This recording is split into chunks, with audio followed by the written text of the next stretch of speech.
Go. We're going? Yeah.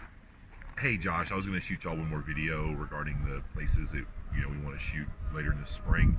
So where I am now is a place called St. Peter in Galicantu, which is a place where many historians and archaeologists believe Jesus was held in prison overnight. Like when he was arrested, that he was brought here, not behind me, but actually behind the camera. And I'll shoot you some stills of the place also to be tried.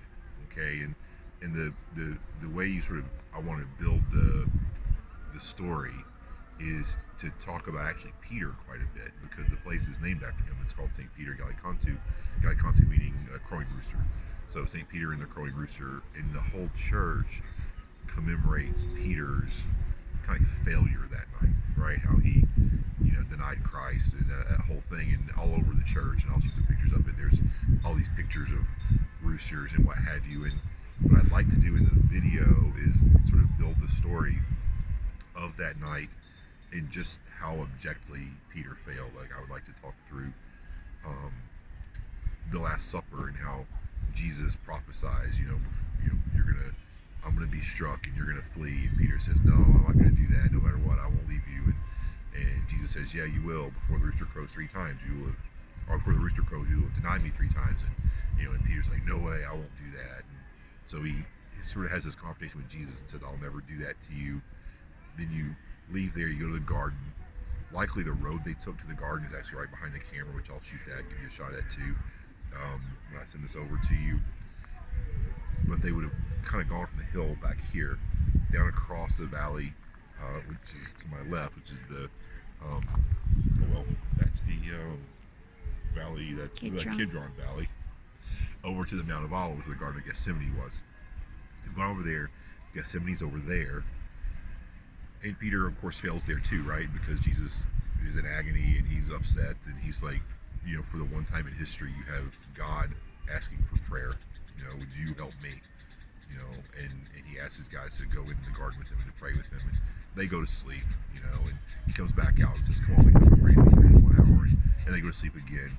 Then the soldiers come and they haul Jesus off, and so Peter's failed twice now already, and he thinks, well, I'll go, all the other disciples run off into the night. Judas has already betrayed. John goes with Jesus all the way. He's the only one present at the cross. Peter is like in the middle. He doesn't quite run away. He doesn't quite stay either. He kind of hides behind the trees and the rocks and the bushes and slinks along behind. He gets here. So the belief about this place is that it is likely Caiaphas' house. Would have been where the Sanhedrin met. So that he comes here, and it's here where Jesus is tried, and that goes badly. The story, beaten and what have you. And then, out in the courtyard, Peter is looking on, having conversations with the servants and people around. Of course, the first time he's like, I don't know him. The second time he's like, I swear I don't know him. And the third time he actually curses, uses, I like to call it Nick Saban language, to, explain that he doesn't know Jesus. And of course, when he curses, I don't, whatever, like, then at that point, the rooster crows. You can hear the rooster crowing right now. That happens. And of course he flees off into the night.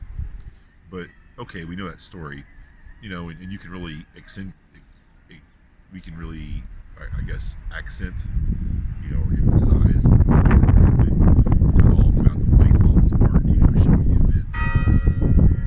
I kind of like to, sometimes when I lecture or preach on this topic, I like to sort of say, you really screwed up if 2,000 years later there's statues of it everywhere, which is clearly apparent.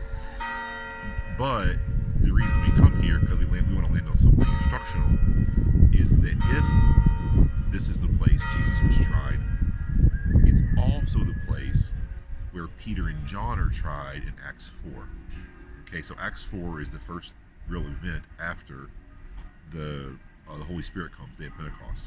So, which is 50 days after the resurrection of Christ. So you add 50 days and then another week or two. So you're talking literally 8 or 9 weeks later. Peter and John are going to the Temple Mount, which is right behind me, and they heal they pray for a lame man who's healed. He goes into the temple praising the Lord. They follow him, and they use the opportunity to preach. All these people are coming to faith and believing because of it.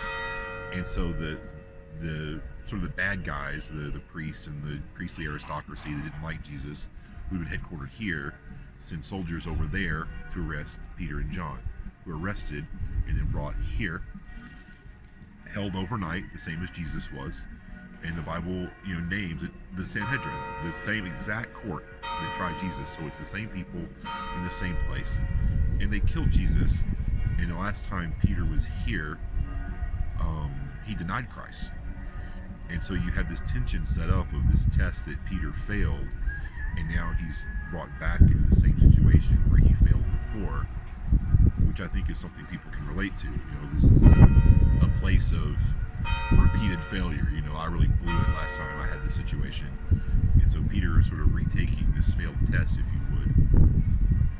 And he stands before but now he would literally be standing where Jesus had stood. Right now he's on trial, so when the defendant stands, he was standing. And they killed Jesus, and so Peter and John have to know if they stand for Christ, they'll most likely die this day. And so they're asked, in whose name did you do this? And if you read in Acts 4, Peter just fires back at them. If I'm to be held in account for a good deed done to a lame man in whose name it was done, then let it be known to you and all of Israel that in the name of Jesus Christ, he just blasts them. I did it in Jesus' name. And it says that the Sanhedrin, this court, that they're shocked that they would speak to them that way, because those people are scared of them because they have the power of life and death, and they're powerful. And it says that the court kind of kicks Peter and John out. They talk amongst themselves, and they're like, well, we can't kill him because everybody's rejoicing for the miracle. And they call him back here, they threaten him, don't speak again in Jesus' name. And Peter and John again say, well, we're going to keep, should we obey you or God? We're going to keep doing this. And so they pass this test, this test that was failed before. So that's kind of a cool thing. This is a story of transformation where a few weeks before you failed miserably, a few weeks later you do well. And then, of course, the practical, I think, would land on, well, what's the difference? And to me, the difference, by the way, it's ringing noon behind us. The practical, I think, where we land this one is that between the denial and then the second trial, 8-9 weeks later, Peter has two major events in his life. One is he sits on the beach with Jesus and is reconciled to him. He has this moment of repentance where he establishes his relationship with a risen Jesus. And then lastly, in Acts chapter 2, he's full of the Holy Spirit. So he has the Holy Spirit in his life working and empowering him to change. And so he sort of landed at that the thing that allows you to transform is being in a relationship with Jesus and letting the Holy Spirit work in you to make you better. And then you too can pass tests you used to fail. So that's kind of what we want to do here. And it's all encapsulated because this, where Peter and John would enter the temple, is right back there. And then where they would have been tried is right up here. So that's kind of the nutshell of it. I'd probably try to be a little more dramatic in my presentation. I'm not just talking to you guys. But that's the nutshell of here. I'll attach also some stills to the place so you can kind of think through that. But anyway, just so you'll know, we're still working on content. Bye.